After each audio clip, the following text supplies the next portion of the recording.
Welcome back to the strategic management class. In our today's lesson, we will introduce a new chapter known as strategic management process.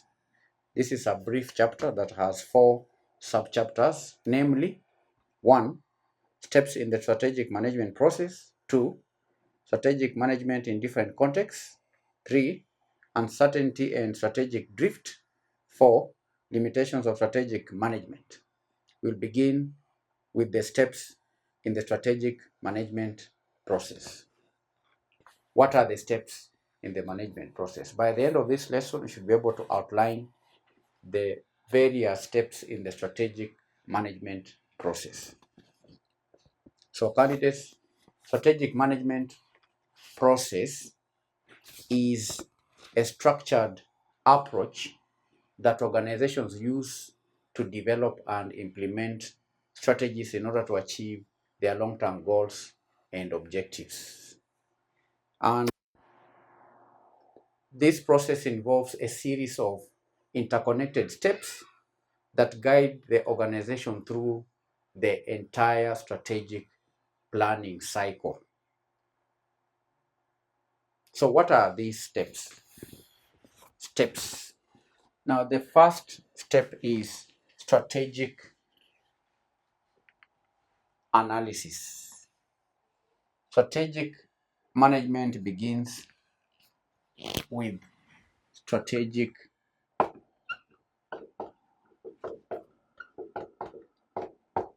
analysis.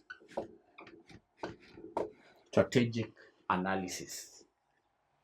And the analysis is in 2 parts: internal analysis and external analysis.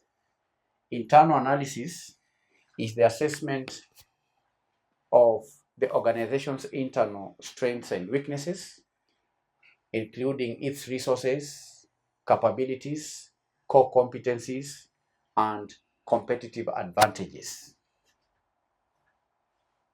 And that is done through tools like SWOT analysis, value chain analysis, resource-based view analysis, and so on.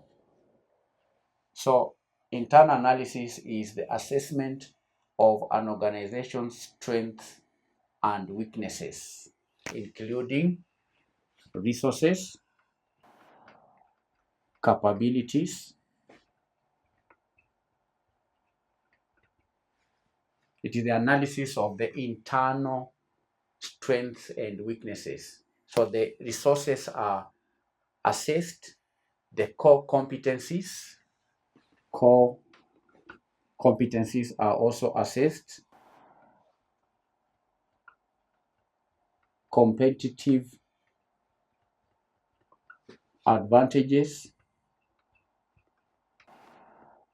and so on. That is internal analysis. I repeat, it is the evaluation and assessment of the internal strengths and also weaknesses. And in analyzing the internal environment, there are tools that are used, which we'll be looking at in detail in our subsequent lesson, like the SWOT analysis and so on. So that is internal analysis. Then the other analysis is the external analysis. External analysis. Now, external analysis analyzes this is the analysis of the external environment to identify opportunities in the environment and also threats. And that involves examining the industry landscape, examining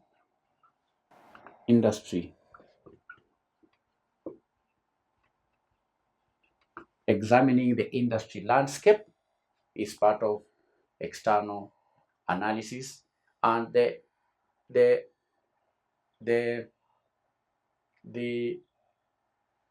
analysis may also include analyzing the competitive forces, analyzing the competitive environment, the market trends,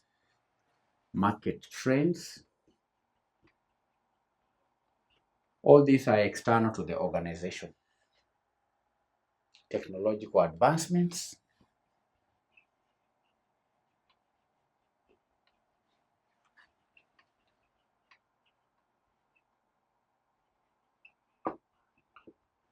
as well as the legal environment, or what we call the regulatory changes,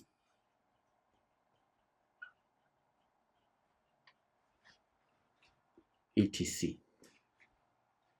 That is external analysis, analyzing the external environment. You understand? And other relevant factors.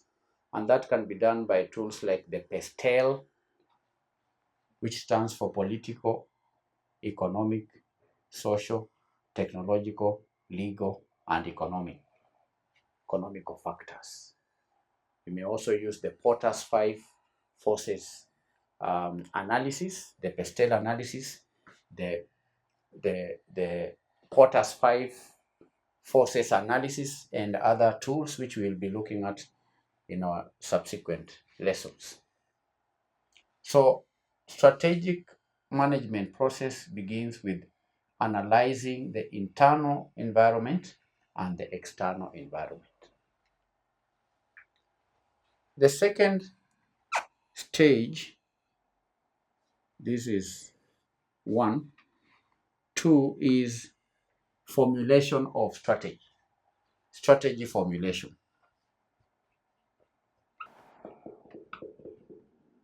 Strategy formulation is a second step in the strategic management process. It may involve defining the vision, defining the mission, defining values, and so on. The strategy formulations begin by definition of the vision, definition of the mission, and the values. You understand? Articulating the organization's purpose, long-term aspirations, and the core values. That's what it means to define vision, mission, and values.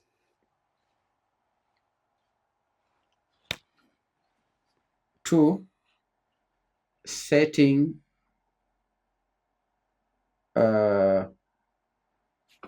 long-term objectives.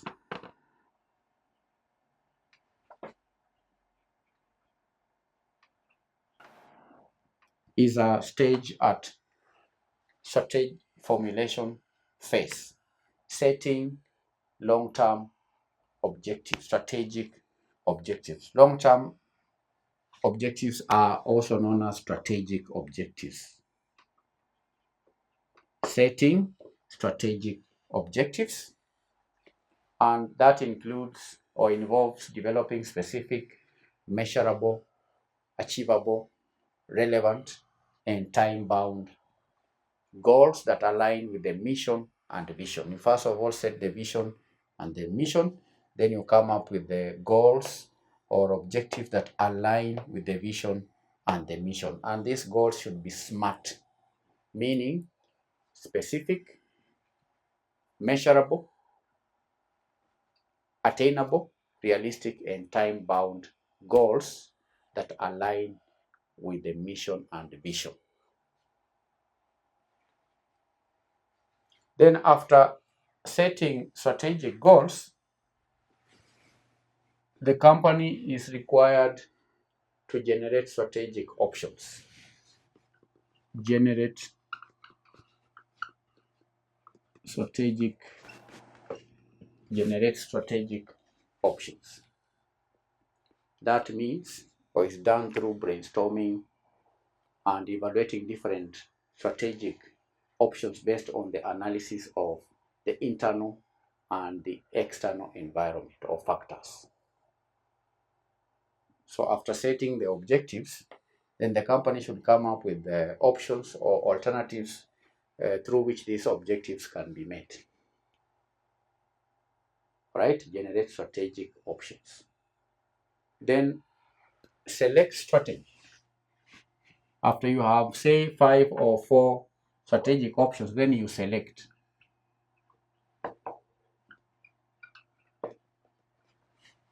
Alternatives. You choose from the alternatives or the options.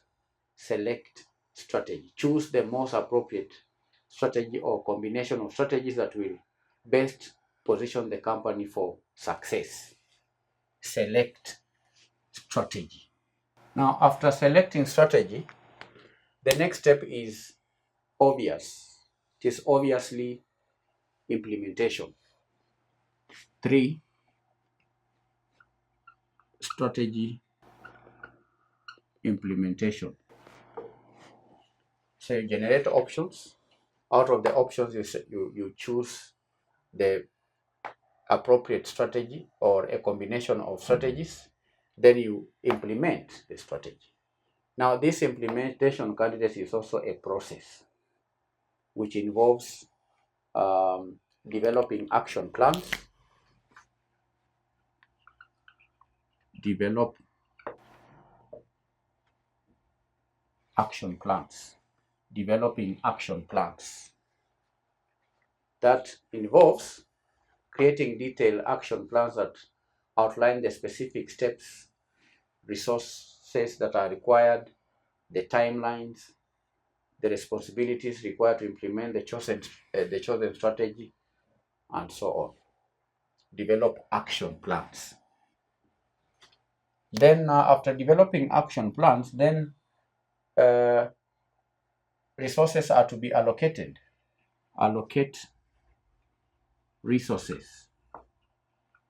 Resource allocation. Allocate financial resources, human resources, and technology resources to support the implementation of the strategy. To implement the strategy, resources are required. And based on the strategy that is selected, then resources can be allocated. So after developing the plan, then you allocate resources to help in the implementation of the strategy. You understand? Then the third step in the strategy implementation process is building organizational capabilities. Build organizational capabilities. Build organizational capabilities. Develop the necessary skills, knowledge, and processes within the organization to execute the strategy effectively. Then 4 is to communicate and engage. Communicate and engage. The reason why engagement and communication is important is because strategies are formulated by the top level managers, but they are to be implemented by the rest of the employees in the organization. So it's important for the managers to communicate to the rest of the workers on what ought to be done in order to execute or implement the strategy. Communicate the strategy to all levels of the organization and engage employees in its implementation. All right. Then the 4th step is to evaluate and control. Evaluate and control. Evaluation and control is done through monitoring performance. Monitor performance. Monitor performance. Track and measure progress towards strategic objectives using key performance indicators and so on. monitor performance is a stage in the evaluation and control process. 2, evaluate results. After monitoring and recording the performance, then you evaluate. Compare actual results with the expected outcomes to assess the effectiveness of the strategy, because there are plans that have been put in place. Now, when implementing, then compare what was expected and what has actually taken place. Evaluate the results by comparing the actual results with the expected outcomes to assess the effectiveness of the strategy and identify any that can now help the company to identify any deviations. After evaluating, then you identify deviations. So evaluation is done by comparing the actual and the expected. Then if there are any deviations, then such deviations can be identified. Identify any deviations from the planned course of action and determine the root causes of the deviation. Then, of course, you can take corrective action. Take corrective actions. Make adjustments to the strategy or its implementation as needed to ensure that the organization stays on track. It is on the basis of the deviations that corrective action may be taken. Do you understand? So these are, in simple terms, the steps in the strategic management process. First one is strategic analysis. And candidates, it's important to note that all these steps are also processes. Strategic analysis is a process. Strategic formulation is a process. Strategy implementation is a process. Evaluating and controlling the strategy is also a process. So strategic management is a process which has steps that also involve processes, like internal analysis. It's not something that you you you do once. It's a long process, because it involves, for example, evaluating the resources, assessing the resources, identifying the resources, the capabilities, the core competencies, competitive advantages, and so on. And they involve even tools. There are tools that are used in carrying out internal environmental analysis and external environmental analysis. So all these stages are processes. And we've seen that there are 4 key steps in the strategic management process: strategy analysis, strategy formulation, strategic analysis, strategy formulation, strategy implementation, and then you have strategy evaluation and control. That is the end of the lesson. Assignment: how does a thorough internal analysis help an organization understand its strengths and weaknesses in formulating strategy? 2, what are the key components of external analysis and how do they form an organization's strategic choices? How do they inform? I repeat, what are the key components of an internal and an external analysis, and how do they inform an organization's strategic choices? 3, why is it crucial for a company to have a well-defined mission, vision, and a set of values before formulating strategic objectives? 4, how does the strategy implementation phase differ from strategy formulation, and what challenges can arise during implementation?